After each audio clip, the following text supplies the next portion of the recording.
اور احمد وغیرہ نے اسے ضعیف قرار دیا ہے، اسے احمد وغیرہ نے ضعیف قرار دیا ہے۔ تو اس حدیث میں چونکہ یہ حدیث ضعیف ہے تو اس سے جو احکام ہیں وہ متفق علیہ نہیں ہیں۔ ان میں مزی تو دوسری حدیث سے ثابت ہے کہ اس سے وضو ٹوٹ جاتا ہے، تو اس پر تو اہل علم کا اتفاق ہے کہ مزی یہ نواقض وضو میں سے ہے، کیونکہ دوسری حدیث میں آتا ہے۔ جہاں تک قی ہے،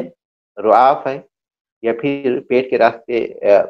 پیٹ کی کوئی چیز منہ کے راستے سے آ جائے، اس سے جو ہے وضو ٹوٹتا یا نہیں ٹوٹتا، تو یہ تین چیزوں کے سلسلے میں اختلاف پایا جاتا ہے۔ بعض اہل علم نے اسے نواقض وضو میں سے شمار کیا، اور بعض نے اسے نواقض وضو میں شمار نہیں کیا، اور راجح بات یہی ہے کہ وہ نواقض وضو میں سے نہیں ہے، نواقض وضو میں سے نہیں ہے، کیونکہ وضو جب وہ کر چکا ہے تو کوئی یقینی بات ہی ہو سکتی جس سے اس کا وضو ٹوٹ سکتا ہے، اور چونکہ یہ حدیث مرسل ہے، ضعیف ہے، تو اس سے کوئی یقینی بات معلوم نہیں ہوتی، تو اس لیے مزی کی جو بات ہے وہ دوسری حدیث سے معلوم ہوتی ہے، اس لیے وہ نواقض وضو میں سے ہے۔ لیکن قے کا ہونا یا نقصیر کا پھوٹنا یا پھر منہ کے راستے سے کسی چیز کا نکل جانا اچانک، یہ نواقض وضو میں سے نہیں ہے۔ یہ پہلا مسئلہ ہے اس حدیث کا۔ دوسرا مسئلہ یہ کہ پھر وہ اپنی نماز پر بنا کرے، اس کا مطلب یہ کہ کوئی شخص امام کے ساتھ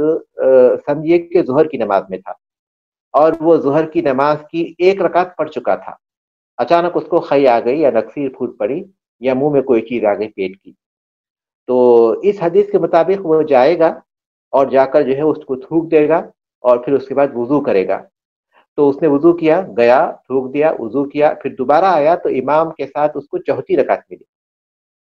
تو وہ جو پہلی رکعت پڑھ چکا تھا اس کو شمار کرتے ہوئے امام کے ساتھ جب ملے گا تو گویا وہ اس کی دوسری رکعت ہوگی، حالانکہ وہ اسی وقت شامل ہوا ہے دوبارہ، لیکن وہ پہلی رکعت کو باقی رکھے گا۔ یہ ہے بنا کرنا، یہ بنا کرنا ہے اپنے سابقہ نماز پر، بشرطے کہ اس درمیان میں اس نے کوئی گفتگو نہ کی ہو، بشرطے کہ اس نے کوئی گفتگو نہیں کی ہو۔ تو چونکہ یہ حدیث ضعیف ہے، اس لیے بنا کرنے کے مسئلے پر بھی اہل علم کا اختلاف ہے۔ امام شافعی رحمۃ اللہ علیہ کا قول یہی ہے کہ جب اس کا عمل قائم نہیں رہا، کیونکہ وہ ٹوٹ چکا ہے، وضو ٹوٹ چکا ہے اس کا، تو اس کا عمل وہاں ختم ہو گیا، تو پھر کس بنیاد پر وہ بنا کر سکتا ہے؟ تو بنا کرنے کے سلسلے میں بھی اہل علم کا اختلاف ہے کہ وہ بنا کرے گا یا پھر اثر نو پڑے گا، اثر نو پڑے گا یا پھر بنا کرے گا۔ راجح بات یہ ہے کہ وہ اثر نو ہی پڑے گا۔ جو علماء اس بات کے قائل ہیں کہ ان چیزوں سے وضو ٹوٹ جاتا ہے، تو اس کے بعد جب وضو کر کر آئے تو جب وہ نماز میں شامل ہوگا تو وہ اس کی نماز وہاں سے شروع ہوگی، اثر نو اس کی نماز وہاں سے شروع ہوگی۔ اس کے بعد کی حدیث ہے، اور ہمارے اس آج کے سبق کی 10ویں حدیث ہے۔ ایک سبق میں ہم کوشش کریں گے کہ کم سے کم 9ویں حدیث ہے، اس کے بعد کی حدیث 10ویں حدیث ہے آج کے احادیث میں، تو یہ حدیث اور اس کے بعد کی حدیث ہم پڑھیں گے۔ تو اس حدیث میں ہے کہ وان جابر ابن سمورہ رضی اللہ عنہ، جابر ابن سمورہ رضی اللہ تعالیٰ عنہ سے روایت ہے، ان رجلا علی النبی صلی اللہ علیہ وسلم، کہ ایک آدمی نے اللہ کے نبی صلی اللہ علیہ وسلم سے سوال کیا، اتوضأ من لحوم الغنم، کیا میں بکری کا گوشت کھاؤں تو بعد میں وضو کروں؟ قال ان شئت، تو آپ نے فرمایا اگر تم چاہو۔ قال، اس نے پھر پوچھا، اتوضأ من لحوم الابل، من لحوم الابل، کیا میں اونٹ کا گوشت کھاؤں تو وضو کروں؟ قال نعم، آپ نے فرمایا ہاں۔ اخرجہ مسلم، اسے امام مسلم رحمۃ اللہ علیہ نے روایت کیا ہے۔ اونٹ کا گوشت کھانے سے وضو ٹوٹ جاتا ہے، اس حدیث سے معلوم ہوتی، اس حدیث سے یہ بات معلوم ہوتی ہے۔ اور اس میں حکمت کیا ہے؟ یعنی اگر ہم گائے کا، بکری کا گوشت کھاتے ہیں، حتیٰ کہ جو جنگلی جانوروں میں جو حلال ہیں، جیسے کہ ہرن ہے، نیل گائے ہے یا خرگوش ہے، ان کا گوشت کھاتے ہیں تو وضو کی ضرورت نہیں ہے، وضو کی ضرورت نہیں ہے، لیکن اونٹ کا گوشت کھاتے ہیں تو وضو کی ضرورت ہے۔ اس کی حکمت کیا ہے؟ تو یہ اہل علم کہتے ہیں کہ امور تعبدی میں سے ہے، اس کا عقل میں آنا ضروری نہیں ہے، لیکن ابن قیم رحمۃ اللہ علیہ نے اعلام الموقعین میں اس پر بحث کی ہے اور معنوی اعتبار سے اس کا سبب بتایا ہے۔ وہ کہتے ہیں کہ اونٹ سرکشی ہے، اونٹ کے اندر سرکشی ہے، اس کے کوہان پر شیطان ہوتا ہے اور شیطان کی پیدائش آگ سے ہوئی ہے۔ تو انسان جب وہ اونٹ کا گوشت کھاتا ہے تو اس کی سرکشی کی طبیعت کی وجہ سے اس کے اندر قوت شیطانیہ پیدا ہوتی ہے، اور شیطان کی تخلیق آگ سے ہوئی ہے اور آگ کو پانی کے ذریعے بجھایا جاتا ہے۔ یہ مصلحتیں انہوں نے بیان کی ہے جو اونٹ کا گوشت کھانے کے بعد وضو کرنے کے سلسلے میں ہے۔ لیکن بنیادی طور پر جب حدیث ثابت ہے تو جو حکم اس میں بیان کیا گیا ہے، مصلحت ہمیں سمجھ میں آئے یا سمجھ بھی نہیں آئے، اس کا وہ حکم ثابت ہے۔ جن لوگوں نے اونٹ کا گوشت کھانے سے وضو نہیں ٹوٹتا کہا ہے، یعنی وہ ناقض وضو نقض وضو کے قائل نہیں ہے، وہ لوگ یہ کہتے ہیں کہ اللہ کے رسول صلی اللہ علیہ وسلم سے جو بات نقل کی گئی ہے وہ یہ کہ آپ کا آخری عمل یہ تھا کہ آپ ہر وہ چیز جو پکائی گئی ہو اس کو کھانے کے بعد وضو نہیں کرتے تھے۔ تو یہ حدیث عام ہے۔ اس سے معلوم ہوتا ہے کہ چاہے وہ اونٹ ہو، چاہے بکری ہو، چاہے گائے ہو، اگر اسے پکایا گیا ہے اور اس کے بعد اسے کھائیں تو اس کے بعد آپ صلی اللہ علیہ وسلم وضو نہیں کرتے تھے۔ تو کہتے ہیں کہ یہ آخری عمل ہے، اس لیے ہم اس عمل کو لیتے ہیں۔ لیکن جو لوگ کہتے ہیں کہ وضو ٹوٹ جاتا ہے، وہ کہتے ہیں کہ وہ عام ہے اور اونٹ یہ خاص ہے۔ تو جب عام اور خاص میں بات ہوگی تو جو خاص کا حکم ہے اسے لیا جائے گا، عام کا حکم دوسرے خاص کے علاوہ دوسروں پر محمول ہوگا۔ یعنی رسول اکرم صلی اللہ علیہ وسلم گائے یا بکری، گائے تو میں مثال صرف سمجھانے کے لیے کہہ رہا ہوں، ورنہ عام طور پر تو اس کا استعمال نہیں ہوتا تھا۔ تو بکری کا گوشت جب استعمال کرتے تھے تو آپ وضو نہیں کرتے تھے، لیکن چونکہ خاص حدیث ہے اونٹ کے سلسلے میں تو اس پر وہ عام حدیث محمول نہیں ہوگی، بلکہ اس سے مستثنا ہوگا وہ یہ کہ جب اونٹ کا گوشت کھائیں گے تو وضو کریں گے، اونٹ کا گوشت جب کھائیں گے تو وضو کریں گے۔ تو یہ ایک اختلافی مسئلہ ہے، لیکن چونکہ حدیث ثابت ہے اس لیے راجح بات یہی ہے کہ وضو کرنا چاہیے۔ اور 10ویں حدیث ہے آج کے سبق کی، وعن ابی ہریرہ رضی اللہ تعالی عنہ قال قال النبی صلی اللہ علیہ وسلم، ابو ہریرہ رضی اللہ تعالی عنہ سے روایت سے کہتے ہیں کہ نبی کریم صلی اللہ علیہ وسلم نے فرمایا، من غسل میتا فلیغتسل، جس نے میت کو غسل دیا وہ غسل کرے، ومن حملہ فلیتوضا، اور جو اسے اٹھائے وہ وضو کرے۔ میت کو اٹھانا یہ بظاہر اس حدیث سے معلوم ہوتا ہے کہ یہ نواقض وضو میں سے ہے، اور میت کو غسل دینا اس حدیث سے بظاہر یہ معلوم ہوتا ہے کہ وہ موجبات غسل میں سے ہے۔ اخرجہ احمد والنسائی، احمد اور نسائی نے اس حدیث کی تخریج کی، والترمذی اور ترمذی نے، وحسنہ، اور امام ترمذی رحمۃ اللہ علیہ نے اسے حسن قرار دیا۔ وقال احمد، احمد رحمۃ اللہ علیہ کہتے ہیں، لا یصح شیء فی ھذا الباب، اس باب میں کوئی بھی چیز صحیح ثابت نہیں ہے، لہذا جب یہ صحیح نہیں ہے تو اس سے حکم ثابت بھی نہیں ہوتا۔ یعنی میت کو غسل دینے کی صورت میں غسل کرنے کے وجوب، اور پھر اسے اٹھانے کی صورت میں وضو کرنے کا وجوب، یہ ثابت نہیں ہوتا۔ البتہ اس کا جو پہلا حصہ ہے میت کو غسل دینے کے بعد غسل دینا، اسے بعض اہل علم نے مستحب قرار دیا ہے، اسے بعض لوگوں نے مستحب قرار دیا ہے، کیونکہ بعض احادیث میں آتا ہے، عبداللہ ابن عمر رضی اللہ تعالیٰ عنہ بیان کرتے ہیں کہ ہم میت کو غسل دیا کرتے تھے، پھر بعد میں بعض لوگ غسل کر لیتے اور بعض غسل نہیں کرتے تھے۔ تو اس کا مطلب یہ ہے کہ میت کو غسل دینے کے بعد غسل کر لینا مستحب ہے، واجب نہیں ہے۔ بعض لوگوں نے اسے مستحب قرار دیا ہے۔ البتہ میت کو اٹھانے کی صورت میں وضو کا کسی کے پاس کوئی حکم نہیں ہے، یعنی نہ تو کوئی اس کے وجوب کے قائل ہے اور نہ ہی کوئی اس کے استحباب کے قائل ہے۔ اس حدیث سے تو یہ بات ثابت نہیں ہوتی، لیکن کوئی ایسی وجہ ہو کہ علماء اس کے، جیسا کہ میت کو غسل دینے کے سلسلے میں دوسرے ایک وجہ آ گئی عبداللہ ابن عمر رضی اللہ تعالیٰ کا بیان کہ بعض غسل کر لیتے تھے، تو اس کی وجہ سے اسے مستحب قرار دیا، لیکن وضو کے سلسلے میں کوئی ایسی بات نہیں ہے۔ تو اس لیے یہ میت کو اٹھانا، جنازے کو اٹھانا، یہ نواقض وضو میں سے نہیں ہے۔ ہمارا سبق یہاں آج ختم ہوتا ہے۔